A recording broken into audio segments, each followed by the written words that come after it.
The fire in the hearth hadn't been lit in 8 winters. Not since the day Silas Boone buried his wife under the willow tree out back, beside the stone wall he'd built with his own hands when he was young and still believed the world would give back what a man put into it. He had land miles of it, stretching far as the eye could follow, fat with cattle and wild wheat. He had silver buckles on his boots, fresh-cut cedar stacked high in the shed, and enough gold tucked into the bank in town to buy half the valley. But his nights were quiet. Too quiet. The kind that makes a man forget the sound of his own laughter. Silas lived like a shadow now. He rode alone, ate alone, spoke only when the words refused to stay down. His ranch hands came and went, but none stayed long. The house on the hill was too still. Too clean. Too haunted. The town called him the rich one, but always with a shrug. Folks respected Silas, sure. Feared him a little too. But no one envied the man who never smiled. Each morning, before the frost had a chance to melt, he stepped out with his black duster flapping behind him, hat low, and boots that echoed across the frozen porch. His hands were leathered from work, his eyes dark from years without laughter. The only thing he tended with care anymore were his horses. And the grave. He visited her every Sunday. Never missed. Left no flowers, only silence. He'd sit on the low bench he'd built when grief was still new and say nothing for an hour or more. The willow whispered. The stone didn't answer. Della Mae from the general store said, "He ain't cold-hearted. He's just frozen in place." Folks laughed. But there was truth to it. Silas Boone hadn't moved forward since the day the preacher said ashes to ashes. It was near dusk when the weather turned, one of those sudden shifts that comes down from the hills, dragging wind like knives. Silas was seated on his porch, cradling a tin cup of black coffee, watching the storm gather along the ridgeline. His breath curled into the air like ghost smoke. The rocking chair beside him, the one that used to creak under his wife's gentle weight, sat empty. Always had. He didn't see her at first. Only heard something, soft as a sob, sharp as a wounded bird. At the edge of the clearing where the pines thinned, something moved. Staggered. Collapsed. Silas stood slowly, coffee forgotten. His boots crunched across the gravel, his breath thick in the cold. The wind rose, dragging snow like threads of cotton through the air. She lay crumpled on his porch steps, head tilted to the side, hair matted with blood and mud, dress torn at the shoulder. Her body was thick, curved, not the kind the West had ever been kind to. But it was her face that held him still. She looked more exhausted than broken. Like someone who had carried too much for too long and decided this was as far as she'd get. She whispered something. Maybe his name. Maybe just a plea. He bent, slow and unsure, as if afraid she'd vanish at his touch. Her skin was cold. Her breath shallow. But her fingers clenched his sleeve. "Help me," she murmured. Silas hadn't spoken aloud to another soul in nearly a week. When he did, his voice sounded foreign, like it belonged to a younger man who'd once believed in things. "You're safe now," he said. The wind kicked up, slamming against the house. Snow flurried in sideways sheets. He lifted her, careful of her weight, which felt like more than just flesh, like shame, like sorrow, like stories no one had let her tell. He didn't ask where she'd come from. Didn't ask what had torn her skin or left her barefoot in the cold. Some things a man doesn't need to hear out loud. Inside, the house was clean but lifeless. Still no fire in the hearth. Still no second cup set out. But Silas moved without hesitation, laid her on the settee, pulled a blanket from the cedar chest, and knelt to check her breath. She was still clinging to consciousness, blinking slowly at the flickering lantern above. "Water?" he asked. She nodded faintly. He brought her the cup he used himself, warm from his hands. She drank in short, shaking gulps. "What's your name?" he asked. "Mercy," she rasped. It hit him like a hymn. The room was quiet for a moment too long. Then she tried to sit, but pain caught her ribs and she gasped. "You're hurt," he said, low and steady. "I can leave. Just let me rest a while. No one's leaving tonight. There's a storm." You'll stay. She looked at him like she wasn't sure if she should be grateful or terrified. Her eyes were the kind that had seen too much and been believed too little. Silas turned toward the cold hearth.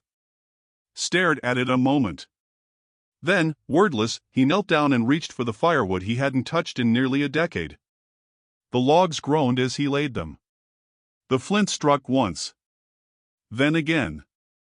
A spark caught, small and uncertain. He cupped his hands around it, gentle, like it was something alive. And then the flame rose, golden and soft, licking the dark. He sat back on his heels, the firelight dancing across his face, aging him backwards just a little. Behind him, Mercy whispered, "Thank you." He nodded but didn't turn. His eyes were on the fire. Something in his chest warmed that hadn't in years. Outside, the storm howled. Inside, for the first time in 8 winters, the hearth glowed. And in that quiet space, filled with wood smoke and uncertainty, 2 lives shifted just a little closer toward something unnamed.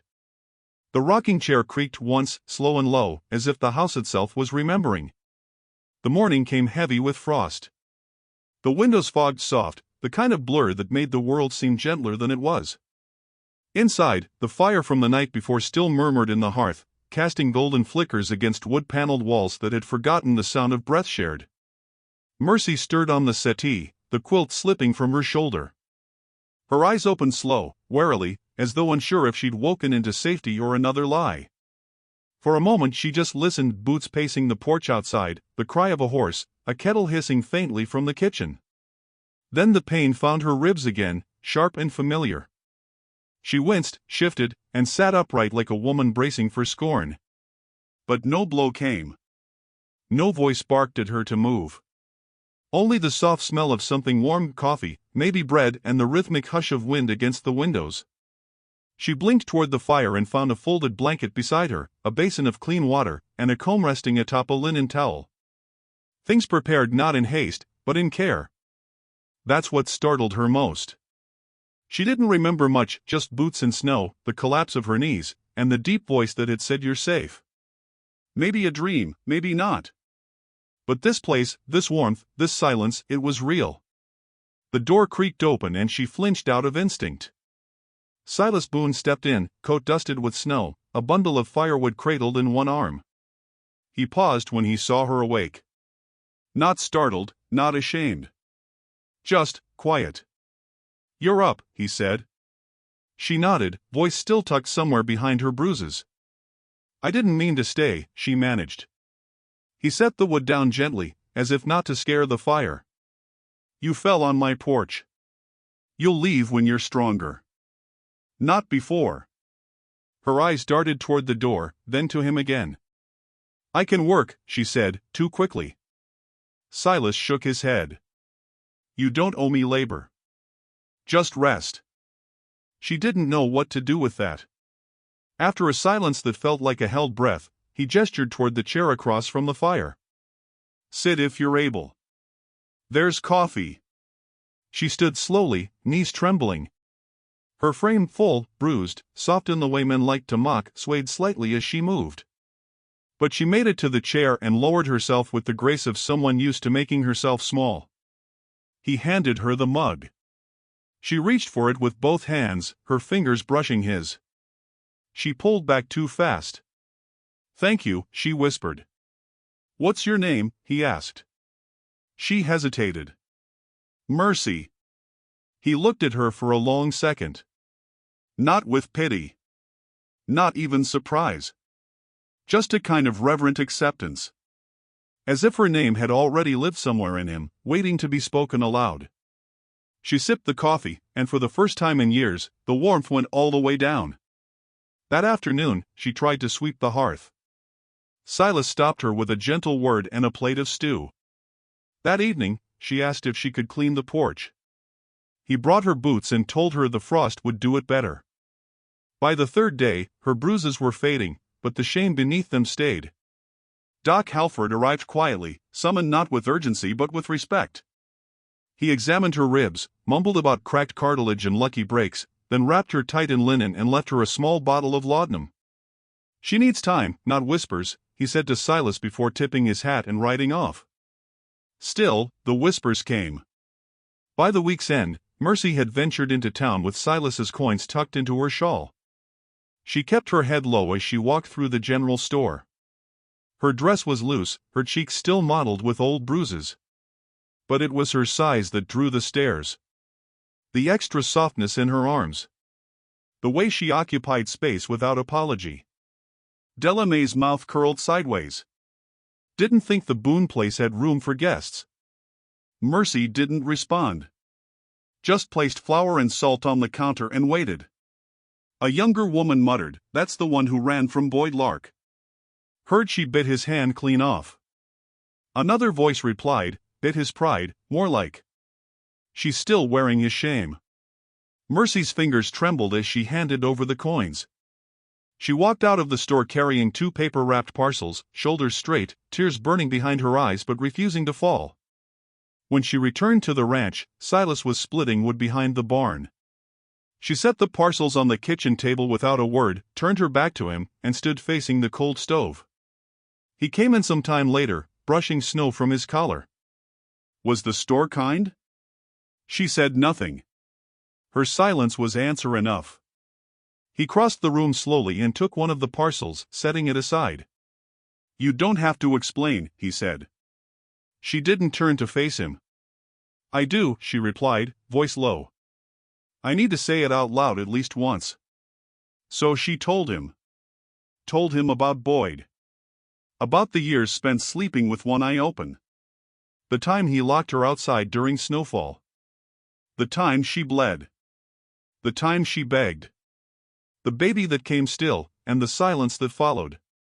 And then the day she ran bloody, barefoot, ashamed of still being alive. Silas listened without moving. He didn't interrupt. Didn't flinch. Just let her speak until the words ran dry. When she finished, she turned to find him staring at her, not like she was broken, but like she'd done something brave. "I'm sorry," she said. "For what?" "For surviving ugly." He stepped forward, slow and deliberate. "There's no ugly in survival," he said. "Just proof." She looked away, swallowing hard. "I heard what they said in town. About me. About you." "I've heard worse," he replied. "And none of them ever stepped onto my porch when it mattered." She let out a breath she didn't know she was holding. That night, she baked bread. It burned a little on the bottom, and she nearly threw it out.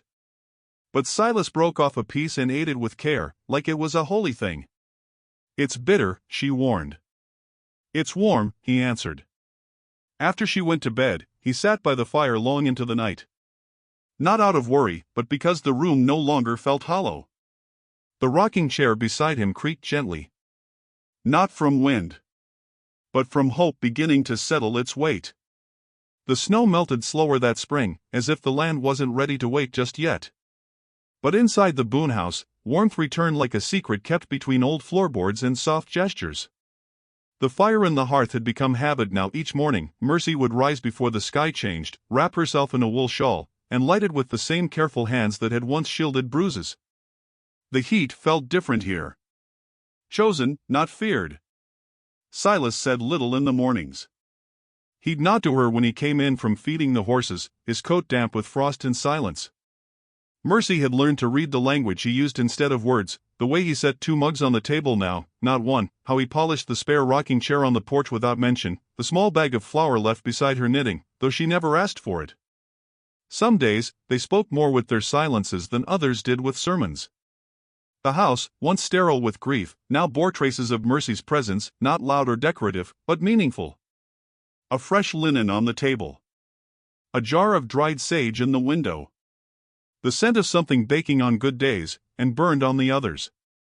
She never quite asked to stay. And he never quite offered. But their lives folded inward around each other like 2 threads tied in wind. The town, however, had begun to stir. It was a Sunday when Mercy first walked into church. The sun hung low over the steeple, warming nothing but the wooden crosses nailed above the windows. She wore a blue dress that fit her body honestly, no corset, no shame. Her hair was pinned back in an awkward bun, hands clasped over her stomach.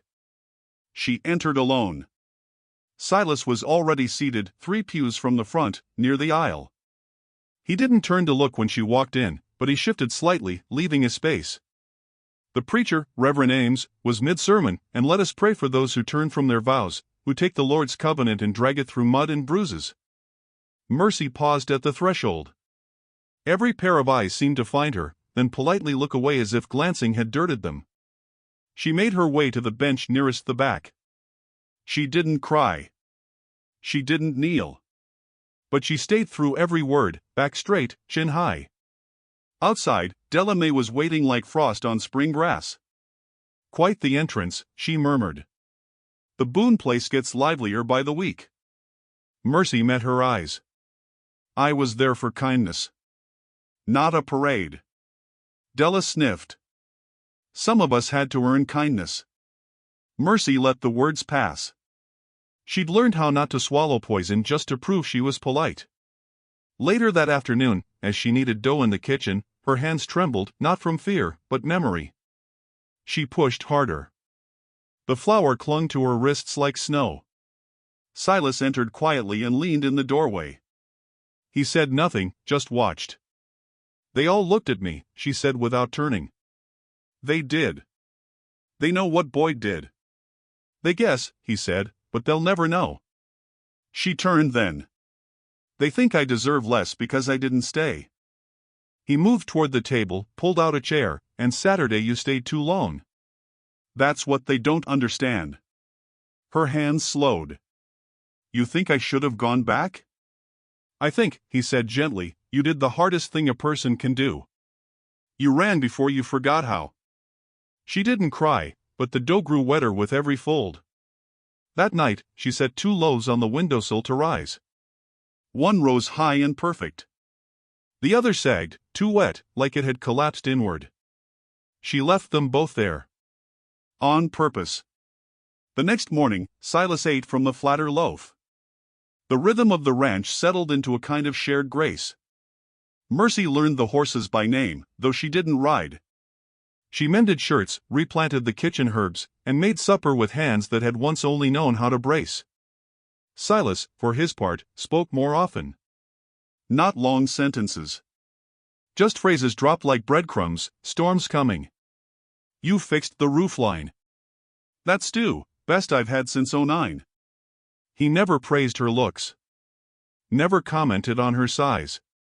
And that, somehow, made her feel beautiful in a way compliments never could. One evening, a rider approached down the trail, Sheriff Jed Cole, his hat tilted, eyes measuring everything they passed over. Silas met him by the barn, Mercy watching from the kitchen window. "Word is, she's stayin' with you," Jed said. "She is. You filed no papers. No guardianship. No employment ledger. She's not a child or a hired hand." "Then what is she?" Silas didn't blink. "She's healing." Jed nodded slowly. "Town's talkin'. Says it's not proper."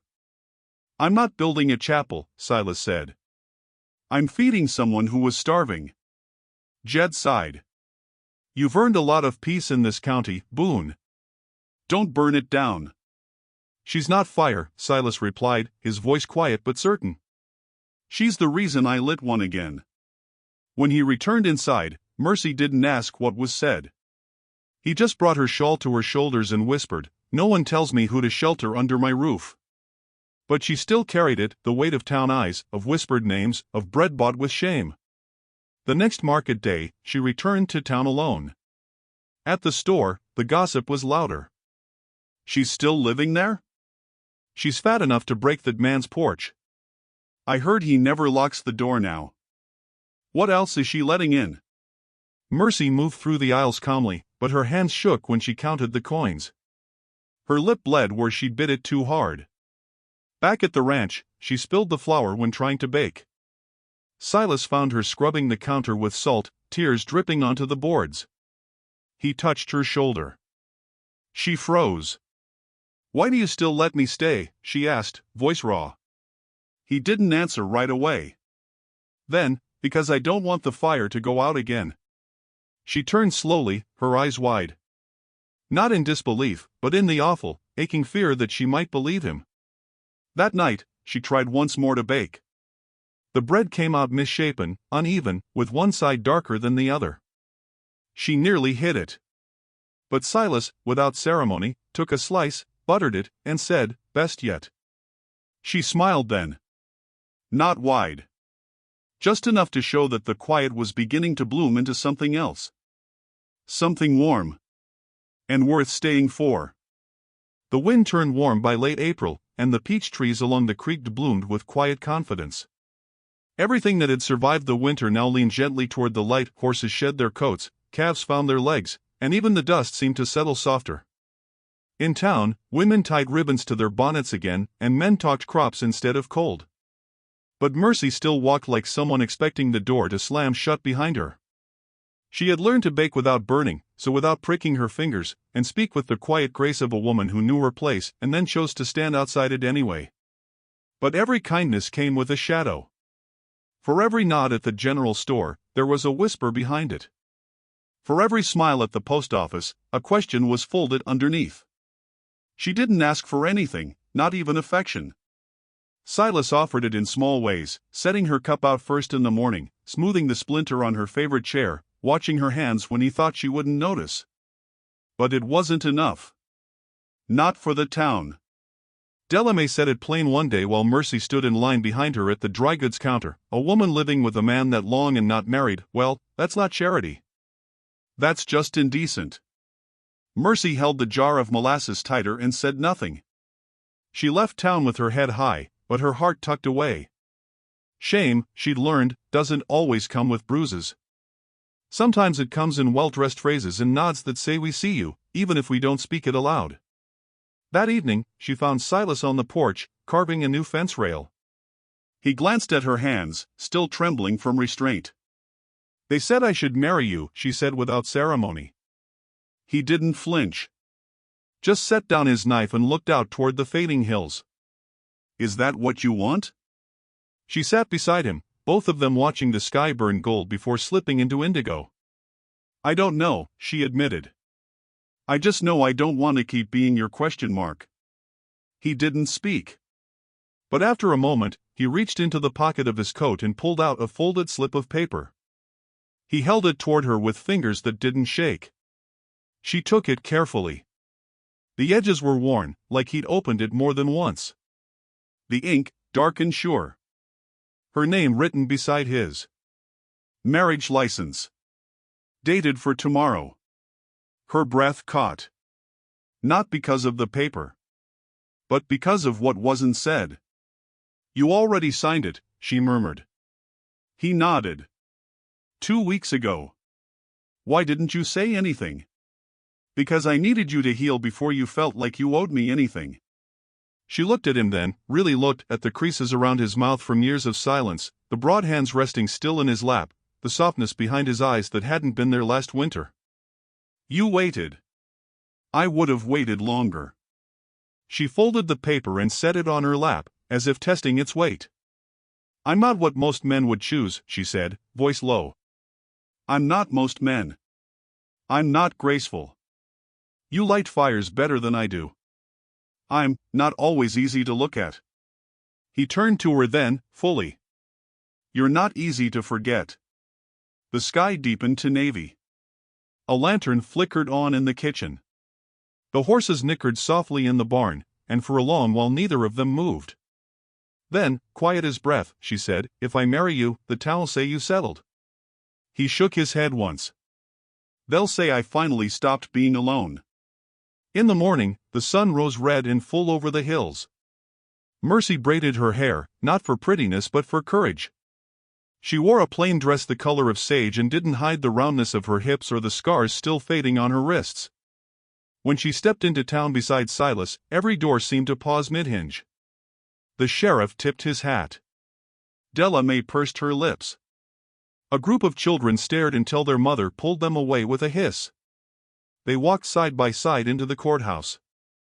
No music. No flowers. Just footsteps echoing on pinewood floors. The clerk looked up with surprise. Mr. Boone and Miss Lark? Mrs. Boone, Mercy corrected softly, before the ink was even dry. They signed in silence. No fanfare. No audience. But on the way out, a boy no more than 8 watched them from the alleyway with big eyes and a face full of dirt. "Are you rich?" he asked Silas. Silas smiled, first time in days. "I am now." They returned to the ranch by noon. Mercy changed into her apron and went straight to the kitchen. She had a loaf to finish, half risen and waiting. Silas brought in kindling, swept the porch, poured 2 cups of coffee without spilling either. By sundown, the smell of bread floated out the windows like a blessing. But just as the day began to settle, hoofs thundered down the trail, fast and uninvited. Silas stepped off the porch as 3 riders drew close. Dust-choked, leather-jacketed, eyes like wolves. The one in front was tall, scar down his jaw, grin mean as a broken bottle. "We heard Boyd Lark died." "But his wife? She's still breathing?" Mercy stepped onto the porch, apron dusted in flour. "Who's asking?" Silas said, calm as a still lake. "Boys who knew her husband. Who figure maybe what he left behind ought to be claimed." Silas didn't reach for his gun. Just stood there, a wall between Mercy and the world. "She's not something you claim." The man spat. "Heard she ran off with your gold." "Your name? You marry her out of guilt?" Silas stared a long beat. "No. I married her out of sense." The sheriff's voice rang out from the trail then, Jed Cole, riding slow but steady, rifle across his saddle. "Afternoon, gentlemen. You making trouble here?" The 3 riders hesitated, then muttered curses and turned back, hooves fading into nothing. When the dust settled, Silas walked inside without a word and lit the lantern. Mercy stood still, fingers still pressed to her apron, eyes wet but steady. She turned toward the oven and pulled out the loaf.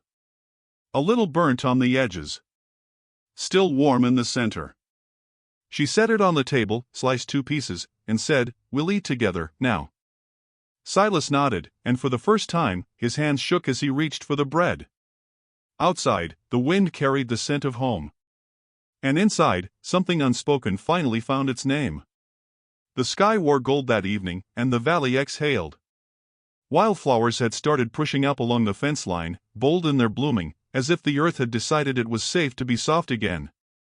On the porch of the Boone Ranch, 2 chairs stood side by side, one with the wood worn smooth from years of waiting, the other still stiff in its joints, newer, untested. Mercy sat in the newer one, a steaming mug in her hand, apron still dusted with flour.